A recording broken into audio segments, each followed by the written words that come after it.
আজকে আমরা দেখব পোলাওর চাউল রান্নার সম্পূর্ণ প্রক্রিয়াটা। এখানে আমি পরিমাণ মতো পানি দিয়েছিলাম এবং পোলাওর চাউলগুলো ধুয়ে রেখেছিলাম। পানিটা প্রথমে দেওয়ার পরে পানিতে মশলাগুলো দিয়েছিলাম। তেল পরিমাণ মতো, দারচিনি, গরম মশলা, লবণ পরিমাণ মতো, এগুলো দিয়ে রেখেছিলাম। পরে যখন পানিটা ফুটে উঠলো তখন এর ভিতরে আমরা পোলাওর চাউলটা দিয়ে দিলাম। হালকা একটু নেড়ে দিলাম।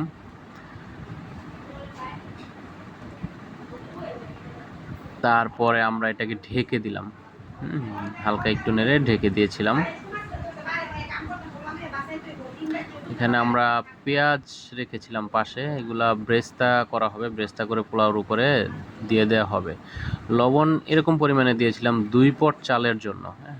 আর পানিটা হবে হচ্ছে যে 1 কেজি চালের জন্য 1.5 লিটার পানি আর কি। সো যখন এগুলো ফুটে উঠলো চাউল সহ দেওয়ার পরে, তখন আমরা চুলাটা অফ করে দিলাম।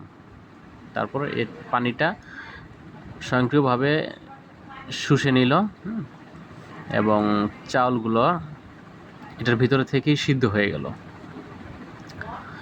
তো পরবর্তীতে আমরা দেখলাম এরকমভাবে পানিটা সম্পূর্ণ শুষে নিল। আমরা একটু নেড়ে দিলাম, উপরেরগুলো নিচের দিকে দিয়ে দিলাম, নিচেরগুলো উপরে উঠে দিলাম। যেমন উপরেরগুলো যদি সিদ্ধ না হয়, একটু নিচে থাকলে ওইগুলো আবার সিদ্ধ হয়ে যাবে, এই জন্য আমরা নেড়ে দিয়েছিলাম।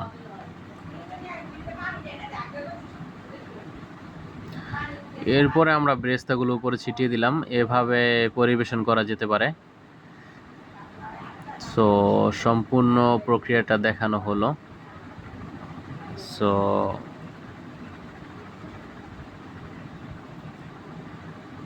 ধন্যবাদ।